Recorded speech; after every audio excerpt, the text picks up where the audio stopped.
প্রভাত। আজকে আহ, যে বক্তব্যটা বলবো জয় টিউব ভিউ থেকে, সেটা হচ্ছে বেসিক্যালি যে বেঙ্গল গ্লোবাল বিজনেস সামিট বা বিজিবিএস। তা তো আমি যতদূর দেখছি প্রায় 7-8 বছর তো চোখ বুজিয়ে হয়ে গেল। আমি জানি না তার আগে হতো কিনা। তা অ্যাটলিস্ট হচ্ছে, বহুদিন ধরে হচ্ছে, বহু বছর ধরে হচ্ছে। আর এবারেও হয়েছে। এই ২-৩ দিন আগে বোধহয় বৃহস্পতিবার বোধহয় শেষ হলো। তা একটু পড়াশোনা করলাম যে কি হলো। বেশ কয়েকটা আ লাইভ অ্যাড্রেস বিশিষ্ট শিল্পপতি মুকেশ আম্বানিজি, সজ্জন জিন্দালজি, এদের বক্তব্য শুনলাম। আর তাছাড়া এই শিল্পপতিরা যে শুধু এই বিজিবিএস এ আসে তা তো নয়।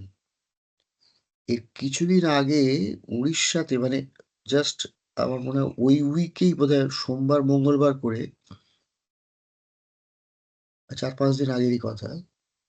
উড়িষ্যাতেও একটা বিজনেস সামিট হয়েছে। ইনফ্যাক্ট আমি আ মধ্যপ্রদেশে থাকি। এখানেও একটা ইন্দোর আর ভোপালে একটা সামিট হয়ে গেছে প্রায় ৮-১০ দিন আগে। তা এটা এখন একটা ভারতবর্ষের আ সমস্ত যে সব স্টেট গুলো ইন্ডিভিজুয়ালি তারা আম শিল্প, আম এফডিআই, ইনভেস্টমেন্ট এগুলো নিয়ে, মানে সব ইন্ডিভিজুয়ালি সবাই প্রচেষ্টা চালায়।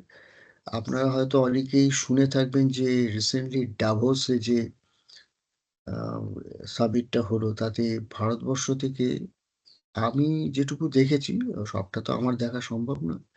তাতে ২ টো স্টেট দেখলাম। এক হচ্ছে মহারাষ্ট্র আর একটা তামিলনাড়ু। তারা দুজনই আ বেশ ভালো রকমের অ্যামাউন্টের এমওইউ, মানে এগুলো কিন্তু এফডিআই, অর্থাৎ ডাভোস থেকে যে শিল্প সম্মেলনে যেখানে আলোচনা হয়েছে, সেই আলোচনার নিরিখে এই সমস্ত এমওইউ সাইন হয়েছে। কতটা ইউটিলাইজেশন হবে, কতটা অ্যাকচুয়ালি মানে ইনভেস্টমেন্ট হবে, সেগুলো তো এখন সময় সাপেক্ষ। তবে হ্যাঁ, মহারাষ্ট্র, তামিলনাড়ুতে তো প্রচুর ইনভেস্টমেন্ট। গুজরাটে প্রচুর ইনভেস্টমেন্ট। তো সেগুলো নিয়ে এখন আমি আলোচনা করছি না। আমার আলোচনার মুখ্য বিষয় হচ্ছে আ বাংলার বাণিজ্য সম্মেলন। তা এটা আ শুরু করার আগে আমি মনে করি কিছু তথ্য নির্ভর আ বক্তব্য পেশ করাটাই ভালো। যদিও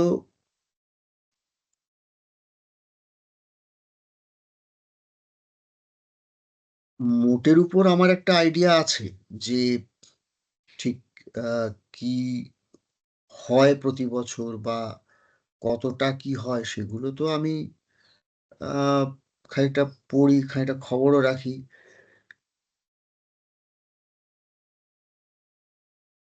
কিন্তু অ্যাকচুয়ালি সংবাদপত্রে বা মিডিয়াতে যে জিনিসটা আসছে, সেটা আ বলতে পারলে সেটা অনেকটা, মানে লোকের কাছে গ্রহণযোগ্যতাটাও বাড়ে বলে আমার মনে হয়।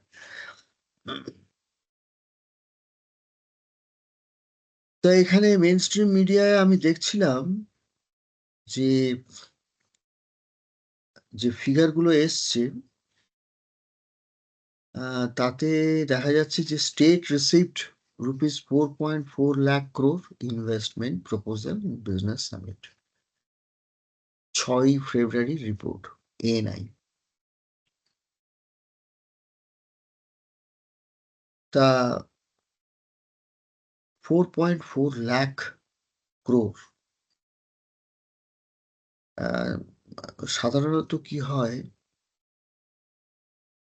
এই ধরনের একটা ফিগারের ঠিক অ্যাকচুয়াল ইমপ্লিকেশন টা কি সেটা ঠিক বোঝা যায় না। You can't feel what is 4.4 lakh crore. তা সেটা বোঝাবার জন্য আমি বলছি যে আমাদের যে বুলেট ট্রেন প্রজেক্ট চলছে, আমেদাবাদ থেকে শুরু করে বম্বে পর্যন্ত এবং ইন ফিউচার ওটা হয়তো দিল্লি পর্যন্ত হবে। তো যাই হোক যে প্রজেক্টটা চলছে সেই প্রজেক্টটা হচ্ছে একটা সম্পূর্ণ আ জিকা মানে জাপানের যে আ ওভারসিজ ডেভেলপমেন্টের ওদের একটা সংস্থা আছে জিকা নামে। তারা একটা সফট লোন প্রোভাইড করেছে। মানে ভারতের নিজের টাকাতেও নয় কিন্তু। এই লোনের পরিমাণটা হচ্ছে 1,00,000 crore 1,00,000 crore এবং এটার এই লোনের মানে স্ট্রেংথ এর উপর দাঁড়িয়ে এই প্রজেক্ট চলছে এবং যা খবর পাই তাতে খুব দ্রুত কাজ হচ্ছে। প্রবাবলি ২০২৬ সালে ৫০ কিলোমিটার রাস্তায় বুলেট ট্রেন দৌড়বে। এবং এখনো পর্যন্ত যা আমি শুনেছি তাতে হিতাচি বা কাওয়াসাকি এদের কারোর যে শিনকানসেন টেকনোলজি বলা হয় এটাকে, তারা এই ট্রেন সেট মানে যেটাকে রোলিং স্টক বলে, ট্রেন সেট গুলো প্রোভাইড করবে। আর এছাড়া ভারতেও বোধহয় 280 কিলোমিটার পার আওয়ার স্পিডে বন্দে ভারত যে ট্রেন চলছে, সেই প্ল্যাটফর্মের উপরই ভিত্তি করে নতুন বুলেট ট্রেন তৈরি হচ্ছে। কিন্তু সেটা আরেকটা নতুন প্ল্যাটফর্ম হবে। তাই এটা আমি একটা জাস্ট ফিল দেওয়ার বললাম যে 1,00,000 crore কি হতে পারে? তা সেখানে পশ্চিমবঙ্গে যেখানে বেসিক্যালি আমি জানি আ এগ্রিকালচার, ফিশিকালচার, ট্রেডিং আর কিছু service sector. Apart from some central government, central PSU যেগুলো আছে সেগুলো বাদ দিয়ে এই আছে পশ্চিমবঙ্গ। তো সেখানে জাস্ট একটা বছরের যে প্রপোজাল সেটা হচ্ছে 4.4 lakh crore. So probably now you have understood what is the volume. এবার আরো ইন্টারেস্টিং যে এই সামিট 8th এইটাই বলছিলাম প্রায় ৭-৮ বছর হয়ে গেল। তা 8th গ্লোবাল সামিট হলো এবং গতকালই আমি আরেকজন আ সাংবাদিক, খুব নামকরা সাংবাদিক, তার YouTube চ্যানেলে দেখছিলাম যে উনি বলছেন যে এই পর্যন্ত ৯০,০০,০০০ ক্রোড়ের টোটাল MOU হয়েছে। ৯০,০০,০০০ ক্রোড়। তা এর যদি আমি ধরে নিই যে এর বেশ কিছুটা অংশ ইমপ্লিমেন্ট হয়েছে, এটা যদি আমি ধরেও নিই তর্কের খাতিরে, তাহলে আমি লিখেই দিতে পারতাম যে পশ্চিমবঙ্গের যে সমস্ত আ শহর, আধা শহর এবং অধিকাংশ যে গ্রাম, সেখানে আজকে সবকিছু হয়তো সোনা, রূপো, প্লাটিনাম এসব দিয়ে তৈরি হতো। কারণ এই অঙ্কটা এতটাই যে এটার জাস্ট একটা ফিল পাওয়াটাও আমার মনে হয় বিশেষত বাঙালি জাতির পক্ষে একবারে দুষ্কর।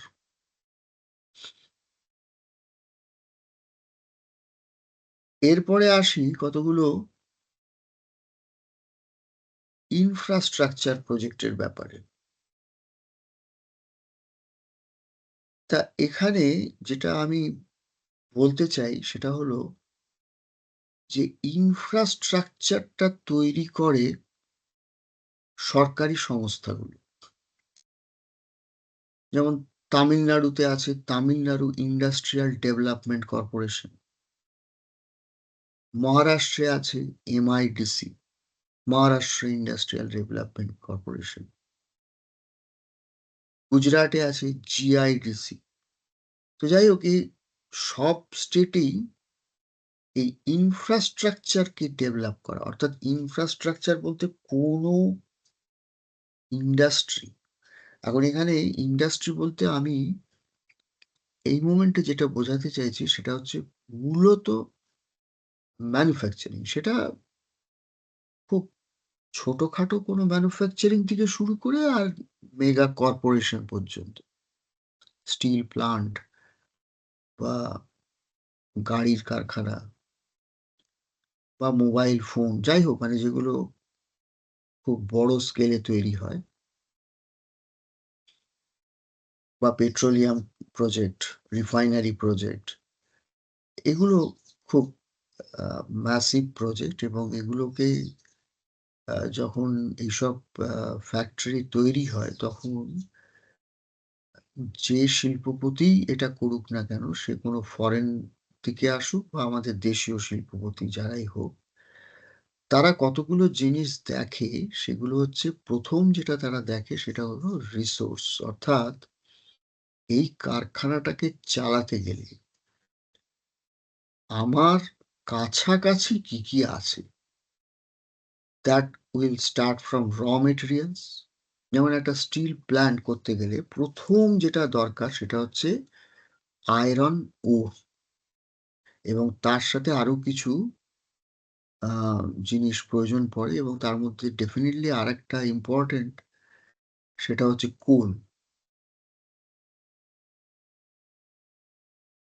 কারণ এক্সট্রাকশন প্রসেস থেকে শুরু করে যে ব্লাস্ট ফার্নেস এ যে স্টিলটা তৈরি হবে সেটা একটা খুব বড় প্রসেস এবং এটা একটা খুব কমপ্লেক্স প্রসেস এবং আজকের দিনে after complete modernisation of technical process এবং অটোমেশন এত হয়ে গেছে যে এগুলো এখন খুব একটা আ ইন্টিগ্রেটেড নেচারে হয়। অর্থাৎ সমস্ত কিছু যদি থাকে চৌহদ্দির মধ্যে, তাতে road, rail connection, port, water availability, power sector and finally যেটা আমি বললাম ওর।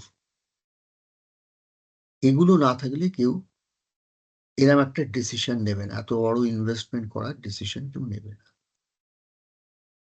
তা এই যে ইনফ্রাস্ট্রাকচার অর্থাৎ availability of the basic requirements এই কাজটাই করে এই GIDC, MIDC, আ আ তামিলনাড়ু ইন্ডাস্ট্রিয়াল ডেভেলপমেন্ট যাদের আমি দেখেছি এবং পশ্চিমবঙ্গেও আছে WBIDC, West Bengal industrial development corporation.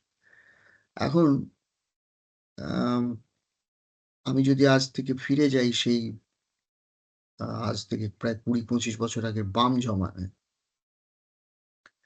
তো তখন আমি এই সমস্ত ডেভেলপমেন্ট কর্পোরেশন গুলো ভারতে যখন অন্যান্য জায়গায় হচ্ছে, ওয়েস্ট বেঙ্গলে এই কর্পোরেশন গুলো শুরু হয়েছিল।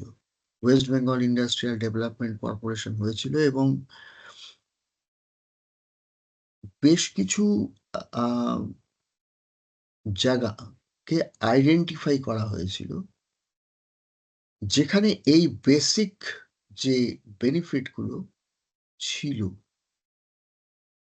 এখন তার মধ্যে ২ টো জায়গা আমার মনে পড়ছে। একটা হচ্ছে হলদিয়ার কাছে নন্দীগ্রাম আর আ এদিকে হুগলির কাছে এই সিঙ্গুর। এখন এই ২ টো জায়গা দেখলে বোঝা যায় যে এই ২ টো জায়গার মধ্যে ওই বিজনেস পোটেনশিয়াল গুলো ছিল। যেমন এগুলোর কানেক্টিভিটি খুব ভালো ছিল। এগুলোর কাছাকাছি সব পোর্ট আছে। হলদিয়া পোর্ট আছে, কলকাতা পোর্ট আছে এবং এই জায়গাগুলো বোথ হাইওয়ে এবং রেল কানেক্টিভিটি ছিল। তো এই সমস্ত জিনিসগুলোকে বিচার করে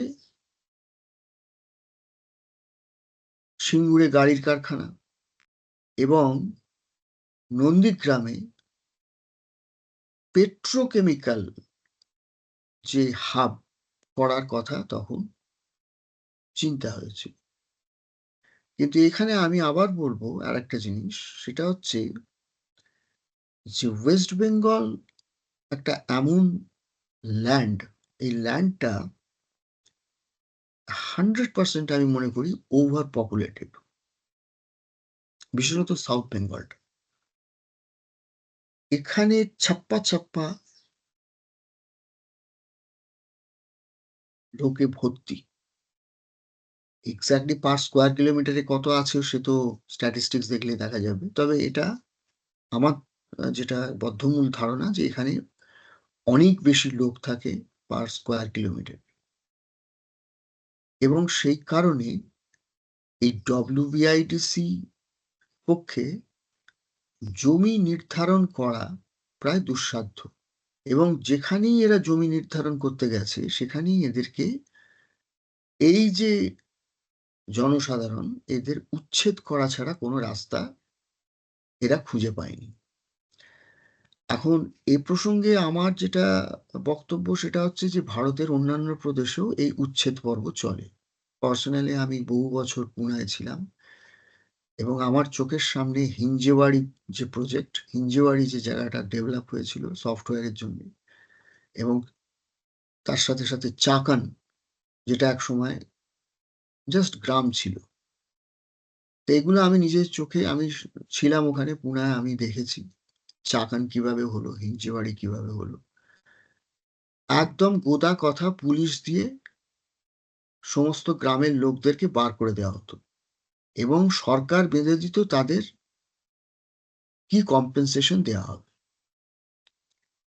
And they were forced to leave their place, to leave their land. এটাই প্রসেস, এছাড়া অন্য কোনো প্রসেস নেই। তো ওয়েস্ট বেঙ্গলে দেখা গেল যখন নন্দীগ্রাম সিঙ্গুর হলো তখন এই মমতা ব্যানার্জি ঝাঁপিয়ে পড়ল এবং এই সমস্ত লোকেদের হয়ে টাটা গ্রুপের মতো বড় কোম্পানিকে বার করে দেওয়া হলো।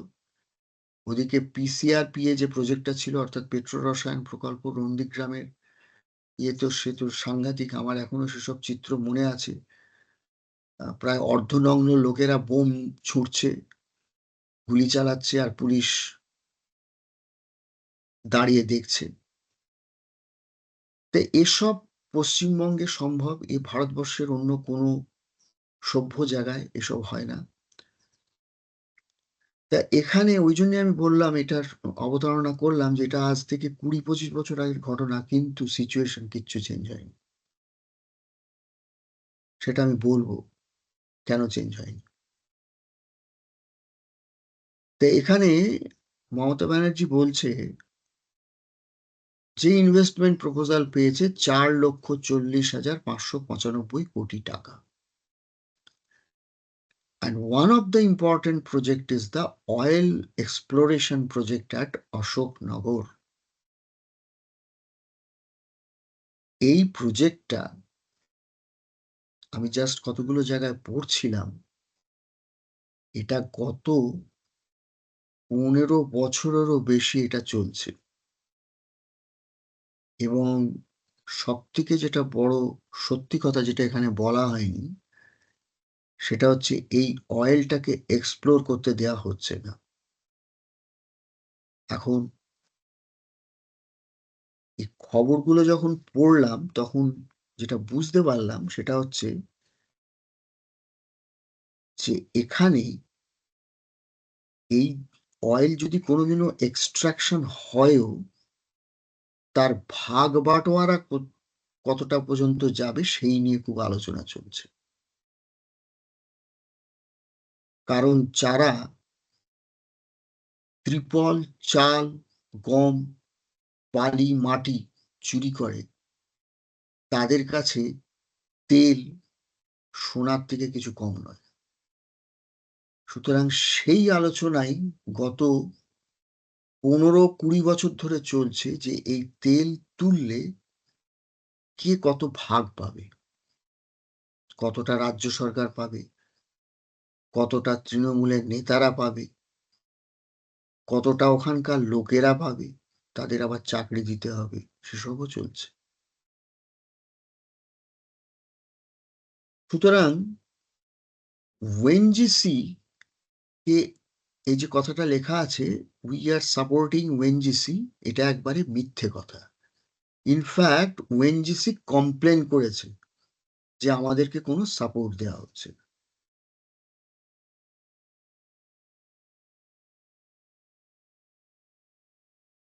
তারপরে আসা যাক আরো কি বলেছেন উনি।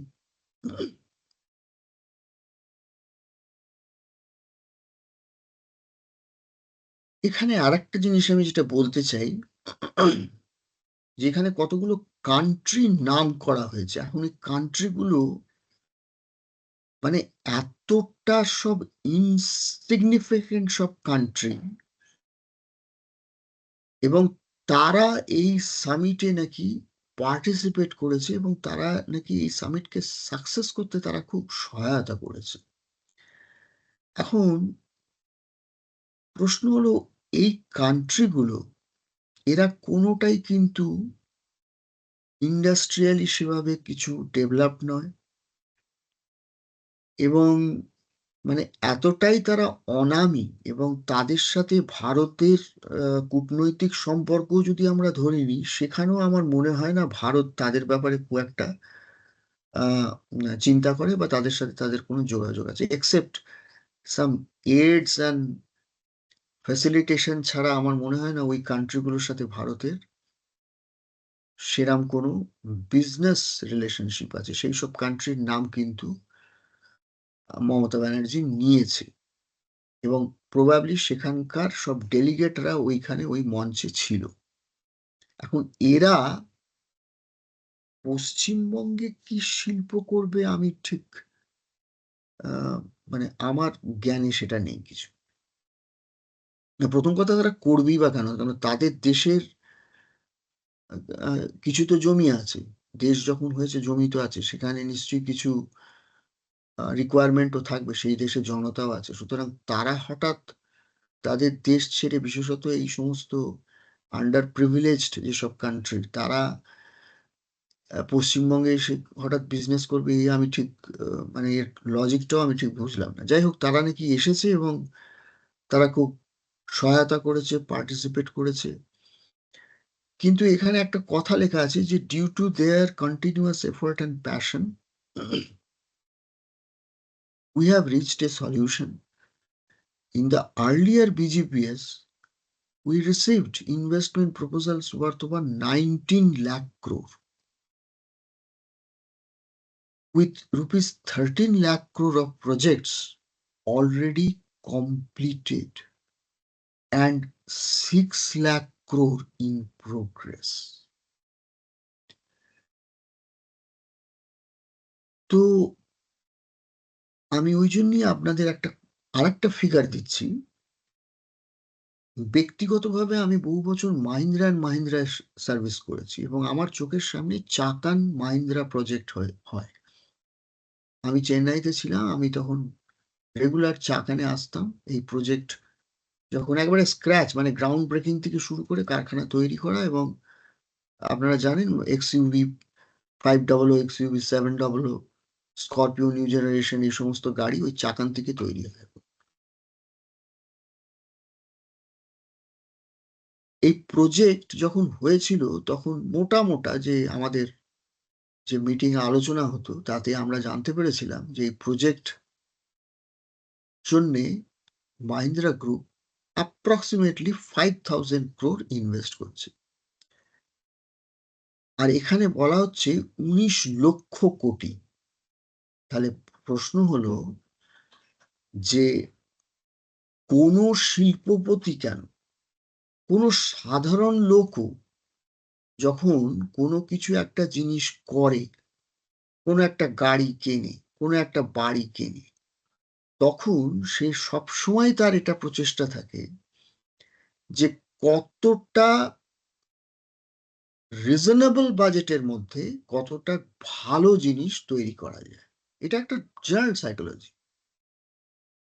কখনোই একজন লোক, সে হতে পারে সে একজন শিল্পপতি, সে আনন্দ মাহিন্দ্রা হতে পারে, সে রতন টাটা হতে পারে, সে মুকেশ আম্বানি হতে পারে। কিন্তু যখন সে কোনো একটা কারখানা তৈরি করবে বা যখন সে কোনো একটা এস্টাবলিশমেন্ট তৈরি করবে, at the end of the day he is a human being. তার সাথে যারা এক্সিকিউটিভসরা কাজ করছে, যারা এটার ফর্মুলেশন করছে, প্ল্যানিং করছে, তারাও সবাই মানুষ, তারা পাগল নয়। সুতরাং তারা সবসময় এটা দেখবে যে জমি থেকে শুরু করে আর কারখানার যে স্ট্রাকচার, আর তাতে যে লাইন সেট আপ বা মিল সেট আপ বা অটোমেশন যা কিছু হচ্ছে, যেটা প্রসেস ইন্ডাস্ট্রিতে হয়, যে মেশিনারি বসে, মেশিনারি একটা বিরাট জিনিস, তার অধিকাংশ জিনিস আমাদের ইম্পোর্ট করতে হয়, তার একটা অনেক খরচা আসে। সুতরাং এগুলো আমার সব নিজের চোখে দেখা, যে কিভাবে দরবার করা হয় বিভিন্ন দেশে, বিভিন্ন অর্গানাইজেশনে, যাতে সেটা সব থেকে যে রিজনেবল প্রাইস, আমি কম বলবো না, যে রিজনেবল প্রাইস, কারণ অনেক বিডিং হয় এর মধ্যে, অনেকে পার্টিসিপেট করে, এবং যারা সব থেকে যে লো বিডে এই জিনিসটাকে অফার করে with all the technical benefits, এটাও দেখা হয়। কিন্তু এমন জিনিস নিয়ে এলাম না যে কারখানাটাই তৈরি হলো, উৎপাদনই হলো না। তো সেটা করে তারা চেষ্টা করে সবসময় যে সব থেকে কম বাজেটের মধ্যে দিয়ে আমার বেস্ট যেটা আমি সেট আপ করতে পারছি। তো আমি ওই জন্য একটা উদাহরণ দিলাম জাস্ট এই মাহিন্দ্রা প্ল্যান্টে। এছাড়াও আমি আরো অনেক উদাহরণ দিতে পারি। এর আগে আমি টাটা মোটরসে ছিলাম। সেখানেও আজ থেকে বহু বছর আগে যখন ইন্ডিকা প্রজেক্টের কথা হয়েছিল, তখন একটা নতুন ব্লক তৈরি হয়েছিল। তার নাম ছিল কে ব্লক। অর্থাৎ এটা একটা নতুন ম্যানুফ্যাকচারিং লাইন। এবং এই ম্যানুফ্যাকচারিং লাইন তৈরি করার জন্যে টাটা গ্রুপের মধ্যে বিস্তর আলোচনা হয়েছিল যে কত এতে খরচা হবে। সে ফিগারটা আমি বলছি না, কত এতে খরচা হবে, এবং সেটা করতে গেলে কতটা আমাদেরকে মানে ইনভেস্টমেন্টের পয়েন্টে কতটা আমাদেরকে কি কি খাতে নিতে হবে, এগুলো এখন তাহলে আমাকে অনেক বিজনেসে, মানে আমি বলতে চাইছি যেগুলো হচ্ছে রিসোর্স জেনারেট করা, অর্থাৎ সেটা আমি ইকুইটি থেকে নিতে পারি, সেটা আমি ডেপ থেকে নিতে পারি, সেটা আমি ব্যাংক লোন নিতে পারি। এখন এখানে অনেক ব্যাপার আছে। টাটা যখন একটা প্রজেক্ট করে তখন তার ব্র্যান্ড একটা বিরাট ব্যাপার। ব্যাংক নিজেরা এগিয়ে আসে তাকে লোন দিতে। তা আমি এটা বলতে চাইছি যে এইগুলো হচ্ছে বাস্তব চিত্র, যে tata group, Mahindra group, Birla group, এরা যখন কোনো কারখানা তৈরি করে তখন তারা অনেক ডেপথে গিয়ে অনেক অ্যানালিসিস করে অনেক কম্পিটিটিভ বিডিং এর মাধ্যমে কোনো ইনভেস্টমেন্টকে রূপ দেয়। সুতরাং তাদের কারোরই এই প্রবণতা থাকবে না কোনো দিনও, যে যেটা 5 কোটি টাকা হতে পারে সেটায় আমি 500 কোটি টাকা খরচা করব, এটা কোনোদিনও হয় না। সুতরাং এই যে 19 লাখ কোটি, এবং তার মধ্যে 13 লাখ কোটি, আমি প্রথমেই যেটা বলেছিলাম, বাংলার রাস্তা সোনার তৈরি হতো, বাংলার রেল লাইন রূপোর তৈরি হতো, বাংলার সমস্ত যে বাড়ি ঘর আছে তাতে হয়তো অমৃতসরের গোল্ডেন টেম্পলের স্টাইলে উপরের দিকে একটা সোনার মোড়ক থাকতো, যদি সত্যি আজকে এই ঘটনাটা ঘটতো। কিন্তু তা কিছুই হয়নি। যেটা আমি দেখি সেটা হচ্ছে হাজারে হাজারে গরিব লোক, হাজারে হাজারে হার হাবাতে 1000 টাকা নিয়ে ভোট নিচ্ছে। প্রত্যেক দিন 10টা থেকে 20টা বডি পড়ছে, একে ওকে মারছে, খুন খারাপি, রাহাজানি, লুটপাট, চুরি সারা বাংলা জুড়ে। এবং বাংলা জুড়ে বললে এটা আমার খুব বলতে খারাপ লাগে, যে বাংলা অ্যাকচুয়ালি একটা খুব ছোট্ট জায়গা। সাউথ বেঙ্গল, ওই হুগলি, হাওড়া, বীরভূম, বাঁকুড়া, পুরুলিয়া, 24 পরগনা, এই ধরলেই বাংলা শেষ। হিউয়েনসাং থাকলে বোধহয় 10 বার ঘুরে নিত এই সাউথ বেঙ্গলটাকে। তো এইটুকু তো জায়গা, আর এইটুকু জায়গায় 10 কোটিরও বেশি লোক ঢুকে বসে আছে, কারণ উত্তরবঙ্গে লোক থাকে না, ফাঁকা পাহাড়ের জায়গা, ওখানে খুব একটা লোক থাকে না। এই সাউথ বেঙ্গলের এই জায়গাতেই প্রায় 10 কোটি লোক বসে আছে। তো এই 10 কোটি লোক তো আমি প্রত্যেকদিন দেখছি একে অন্যকে মারছে, খুন করছে আর খাবলে খুবলে খাচ্ছে। 19 লাখ 13 লাখ, এ তো মানে স্বপ্ন বললেও ভুল হবে, দুঃস্বপ্ন বললেও ভুল হবে। এ কোথায় যাচ্ছে? আচ্ছা, আসি next. Due to their continuous effort and passion, we have reached a solution. In the earlier BGBS, we received investment proposal worth over rupees 19 lakh crore and 13 lakh crore of projects already completed. আবার একই কথা, আমি জানি না আবার কেন লিখেছে। 6 lakh crore progress, ভালো কথা। তারপরে আরো বলেছেন Mamata Banerjee, the importance of unity and inclusiveness. Nothing that the state has significantly reduced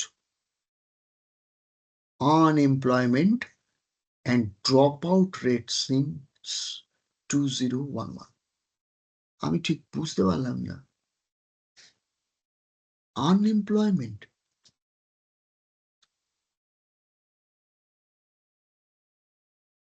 এটার মানেটা কি? মানে রিডিউসড আনএমপ্লয়মেন্ট।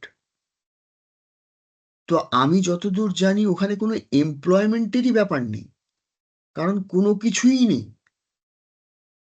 যেগুলো আছে সেগুলো কতগুলো সেন্ট্রাল পাবলিক সেক্টর ইউনিট, সেগুলো আমি হাতে গুনে বলে দিতে পারি। দুর্গাপুরে দুর্গাপুর স্টিল প্ল্যান্ট আছে, বার্নপুরে বার্নপুর স্টিল প্ল্যান্ট আছে, ওগুলো ইসকোর আন্ডারে।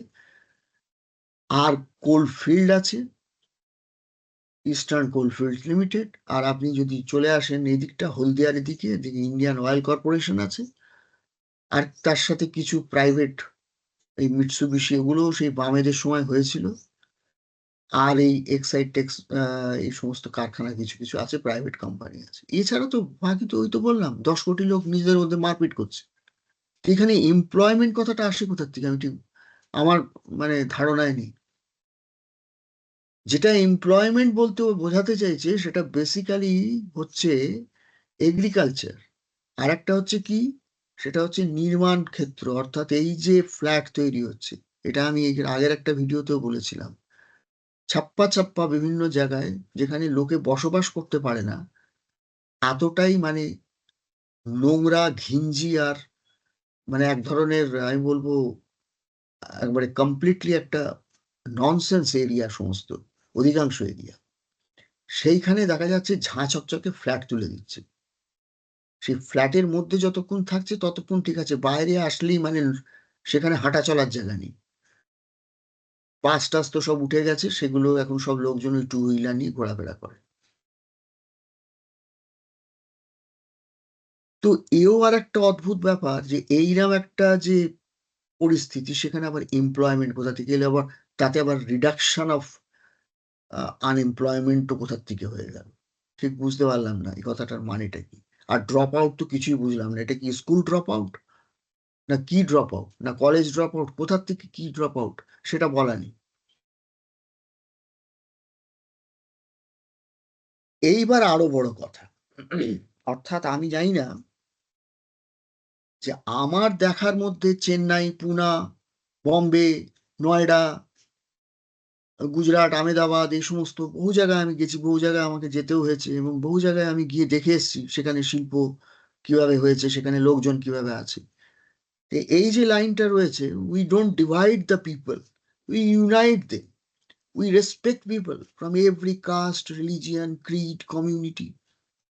এর সাথে বিজিবিএস এর কি কানেকশন? বিজনেসের সাথে এটার কি কানেকশন? এ তো একটা পলিটিক্যাল স্টেটমেন্ট, সম্পূর্ণ political statement. We don't divide, we means who are this people, what do you mean by we? এটা কি শুধু বাঙালিরা? আমি ভারতবর্ষের বিভিন্ন জায়গায় বছরের বছর ধরে রয়েছি, আমি কারোকে কারোকে কোনোদিনও দেখিনি ডিভাইড করতে। আমি নিজে বাঙালি হয়ে একটা সম্পূর্ণ অবাঙালি জায়গায় থাকি। ওই তারা তো কোনোদিনও বলেনি যে আমরা ডিভাইড করব, আমরা কালকে আপনাকে এখান থেকে উচ্ছেদ করে তাড়িয়ে দেবো, বাংলায় পাঠিয়ে দেবো, কখনো তো বলেনি, আমি তো শুনিনি এরকম কোনোদিন। কোথাও বলেনি, মহারাষ্ট্রও বলেনি, তামিলনাড়ুতেও বলেনি, কর্ণাটকেও বলেনি, গুজরাটেও বলেনি, দিল্লিতেও বলেনি, কোথাও বলেনি। তো এই হঠাৎ বাঙালিরা নিজেদেরকে এটা কেন ক্লেম করছে? আমি জানি না, মুখ্যমন্ত্রী বলছে, কিন্তু মুখ্যমন্ত্রীকে তো ভোট দিয়ে এনেছে ওই 10 কোটি বাঙালি। তো উই ডোন্ট ডিভাইড পিপল মানে বাকিরা কি সব ডিভাইড করে নাকি? আর এর সাথে বিজনেসের কি কানেকশন আসে?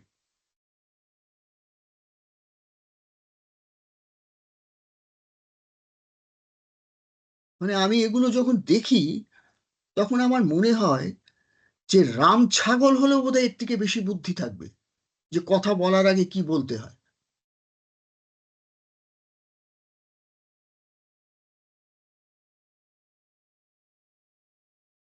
তারপরে আরো কি সমস্ত কথা, we must take part in all our festivals. Oh bloody festivals! বাংলায় ফেস্টিভ্যাল আমরা, আমার জন্ম থেকে আমি জানি, 12 মাসে 13 পার্বণ। ভারতবর্ষের যেখানে যত ফেস্টিভ্যাল সব বাংলায় হয়, এবং এটা একটা বিরাট বড় ডিটারেন্ট আমি যেটা মনে করি। এত ফেস্টিভ্যাল করার দরকার নেই, people have to work. What is this festival? Durga Puja থেকে শুরু করে আর এমন কোনো মাস যায় না যে মাসে আমাদের এই ফেস্টিভ্যাল হয় না। আর তার মধ্যে আরেকটা বড় ফেস্টিভ্যাল হচ্ছে এই ভোট। সেটাও বিরাট বড় ফেস্টিভ্যাল। সেখানে খুন খারাপি, রাহাজানি, মস্তানি, গুন্ডামি, তাতেও প্রচুর লোকের মজা হয় আর কি। সেটাও ফেস্টিভ্যাল। তো এই এত ফেস্টিভ্যাল করারই বা দরকার কি, বা সেটা বলারই বা কি দরকার, তার সাথে বিজনেসেরই বা কি কানেকশন? আমি কিছুই বুঝলাম না। মানে অতি মূর্খ এই ধরনের কথাবার্তা বলে না কোনো ইন্ডাস্ট্রিয়াল সামিটে, কোনো বিজনেস সামিটে। তারপরের কথা হলো, more than 5,000 investors delegates attended BGBS. We have signed 212 MOUs, letter of intents, মানে ভুল লেখা আছে, ইন্টেন্ট হবে না, ইন্টেন্টস হবে, যাই হোক।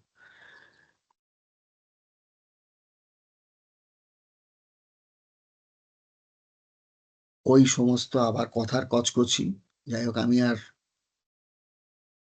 রিপিট করছি না। এইবার একটা লাস্ট কথা, আমি যেটা আমি প্রথমেই বলেছিলাম সেটাই আমি বলছি। This is one of the unique summits, and everyone saw the industry's response. They were happy and also expressed their views. Investment proposals over 90 lakh crore have been received.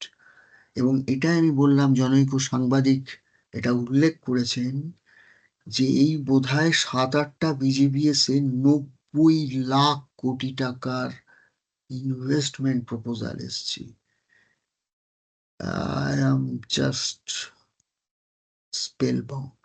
মানে আমি আমি নিজে ভাবতেও পারি না যে 90 লাখ কোটি, তার ইমপ্লিকেশনটা কি।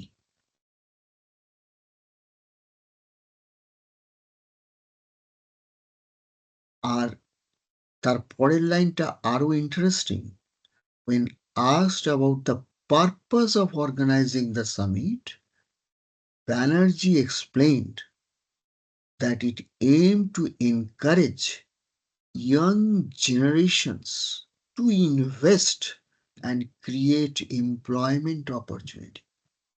আমি এর 2 দিন আগেই আমি একটি বাজেট প্রসঙ্গে বক্তব্য রাখার সময় আমি এই কথাটা বলেছিলাম যে বাঙালিকে আজকে সম্পূর্ণভাবে এই যে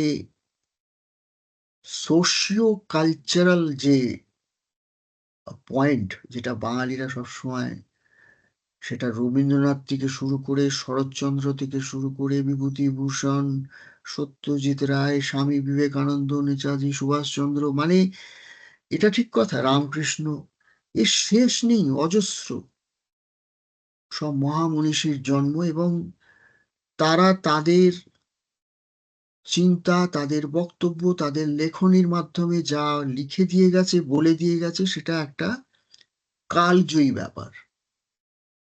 কিন্তু আজকের বাঙালির সাথে এই যে বিখ্যাত ব্যক্তিবর্গ, এদের কোনো কানেকশন নেই। আজকে বাঙালি নিপাট ভিখিরি, এছাড়া আর কিচ্ছু না। সুতরাং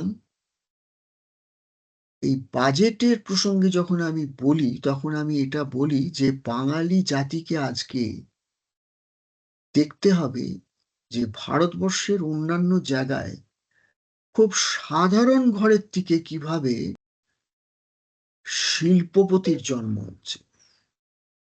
বাঙালিকে দেখতে হবে কি করে ধীরুভাই আম্বানি হয়েছে, কিভাবে গৌতম আদানি হয়েছে, কিভাবে রতন টাটা হয়েছে, কিভাবে মুকেশ আম্বানি হয়েছে।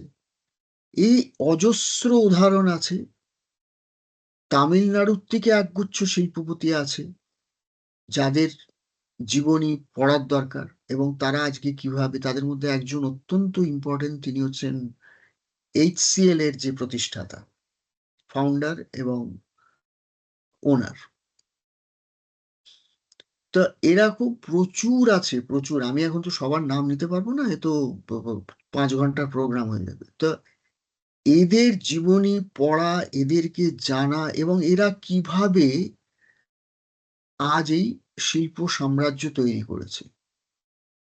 সুতরাং এটা খুব একটা, আমি বলবো, এত কথার মধ্যে একটা বোধহয় ইম্পর্টেন্ট কথা এখানে বলা হয়েছে, যে ইয়াং জেনারেশনকে কি করে এন্টারপ্রেনারশিপের দিকে, ইনভেস্টমেন্টের দিকে নিয়ে যাওয়া যেতে পারে। কিন্তু আমি এটা কিছুতেই বুঝে উঠতে পারলাম না যে এটা তো একটা লোকের ইনিশিয়েটিভ। খুব বেশি হলে যদি আমরা ভারতবর্ষের কেন্দ্রীয় সরকারের যে সমস্ত প্রকল্প দেখি, সেগুলো বিভিন্ন রকম, যেমন এই মুদ্রা যোজনা বা এই ধরনের যে সমস্ত লোন, যেগুলো আর কি সরকারি তরফে দেওয়া হচ্ছে, সেগুলোকে যদি আমরা দেখি, তার ভ্যালুগুলো কিন্তু খুবই কম। সেগুলো লাখে শুরু হয়ে খুব বেশি হলে 1 কোটি 2 কোটি, তার বেশি নয়। So you can start something using that. That is entrepreneurship. You can do some trade, you can do some small manufacturing, and you can employ some people. That is entrepreneurship. তার জন্য 90 লাখ কোটি।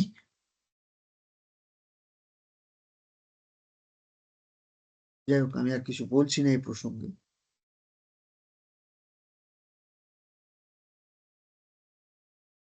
আর বলার মতো সেরকম কিছু নেই। হ্যাঁ, এটা আর একটা খুব ইন্টারেস্টিং। Some people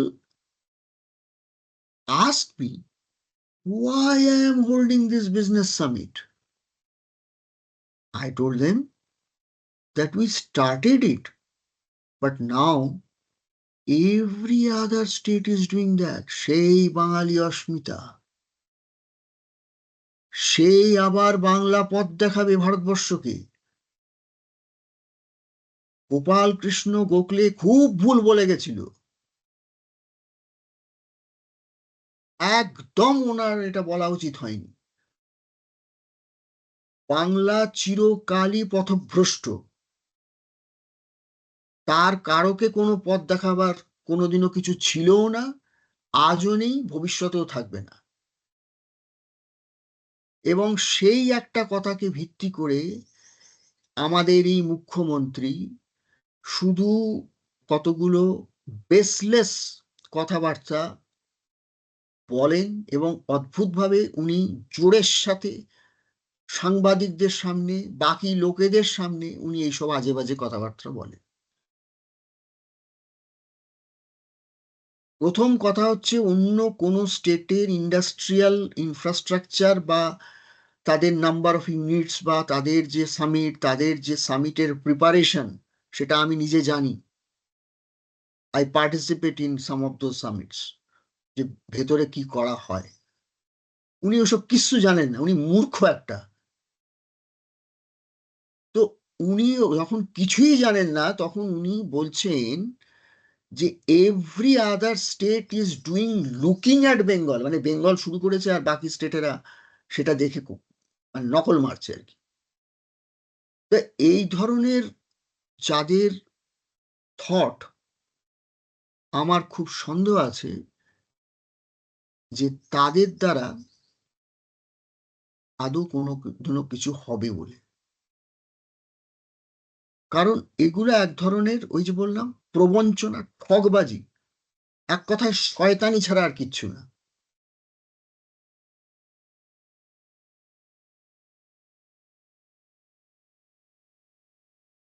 এর পরের লাইনে আছে, chief minister Mamata Banerjee extended gratitude towards the business delegation present at the Bengal Global Business Summit while appreciating the efforts of the renowned businessman Mukesh Ambani to make Kolkata a gateway for his company to connect to the world. Very much welcome, যদি উনি সত্যি করেন। কিন্তু এখনো পর্যন্ত আমি যেটুদূর জানি, মুকেশজির যে বিজনেস, তার বিজনেসের সব থেকে যেটা বড় জিনিস, যেটা বড় রেভিনিউ আর্নার, সেটা হচ্ছে অয়েল রিফাইনারি। এবং সেটা উনি করেছেন গুজরাটের জামনগরে, and it is one of the world's biggest. আর বাকি যেটা সেকেন্ড, যেটা উনি বিজনেসে আছেন, সেটা হচ্ছে জিও। জিও হচ্ছে একটা pan India telecom company. Kashmir থেকে কন্যাকুমারী ওদের সার্ভিস আছে, পোরবন্দর থেকে শুরু করে আর গৌহাটি পর্যন্ত ওদের সার্ভিস আছে। এবং এই সার্ভিসগুলো দিতে গেলে যে বেসিক ইনফ্রাস্ট্রাকচারটা, অর্থাৎ ফাইবার অপটিক কেবল, টাওয়ার, এই সমস্ত, এবং ডেফিনেটলি সব জায়গায় অফিস ওদের করতে হয়, কারণ অফিসগুলো না করলে ওরা তো ম্যানিং কি করে হবে, অর্থাৎ এই অপারেশনটা চালাবার জন্য বিভিন্ন জায়গায় এই বেসিক ইনফ্রাস্ট্রাকচারগুলো ওদের করতে হবে। এবং সেটাই করা হয়েছে, তার বেশি কিচ্ছু করা হয়নি এখনো পর্যন্ত আমি জানি। আর থার্ড যেটা ওদের বিজনেস, এটা বিরাট বিজনেস, সেটা হচ্ছে রিটেল। প্রচুর নামে রিলায়েন্স ট্রেন্ডস আছে, রিলায়েন্স ফ্রেশ আছে, রিলায়েন্স ডিজিটাল আছে, আমি মানে অনেক আছে, আমিও সব জানি, স্মার্ট বাজার আছে। এই তো প্যান ইন্ডিয়া আছে, আমি যেখানে যাই, যে শহরে যাই, আমি সব জায়গায় রিলায়েন্সের এগুলো দিই। এর সাথে বাংলার কি আছে? থাকতে পারে বাংলায় 2-4টি ইউনিট। সুতরাং খুব সাবাসী দেওয়ার মতো তো আমার কাছে কিছুই মনে হলো না।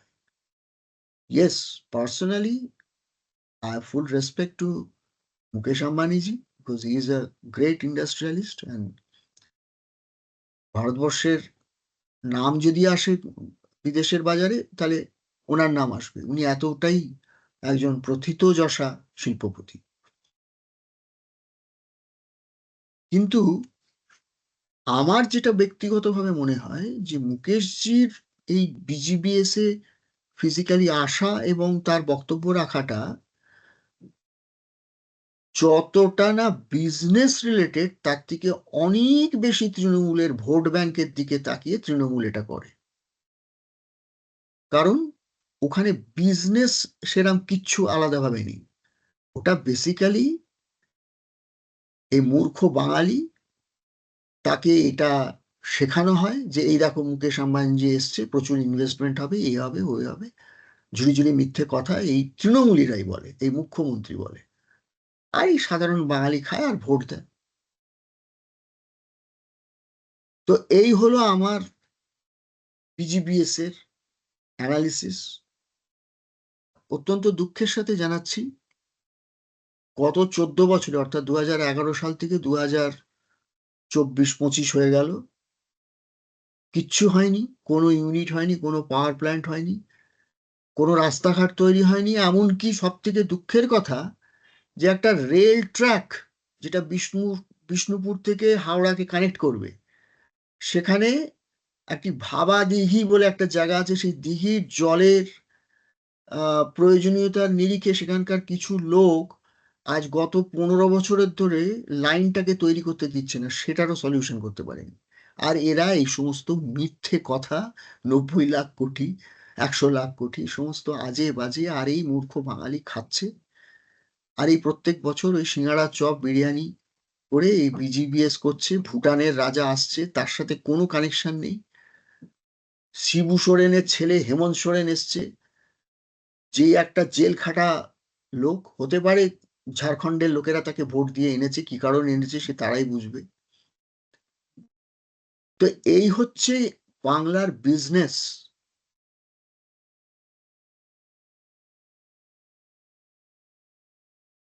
তো শেষ করছি, সব থেকে বড় কথা হচ্ছে বাংলা ও বাঙালিকে বুঝতে হবে যে তাদের যে ওই যে বললাম জায়গাটা সাউথ বেঙ্গলটা, ব্যাস উপরে কিচ্ছু নেই, নর্থ বেঙ্গলে কিছু নেই, ওখানে বাঙালি থাকেও না। ওই সাউথ বেঙ্গলের ওইটুকু জায়গায় সত্যি কি কিছু কোনোদিনও হবে, হচ্ছে? না এই চিরকাল ওই 1000 টাকা নেব আর ভোট দেব, এটাই চলতে থাকবে। আর তার সাথে খানিকটা এই আমাদের উৎসব, এই দুর্গাপুজোর মতোই আর একটা উৎসব বিজিবিএস।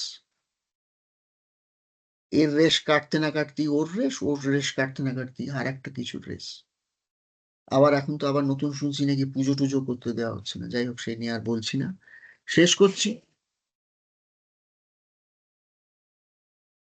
ভালো থাকবেন।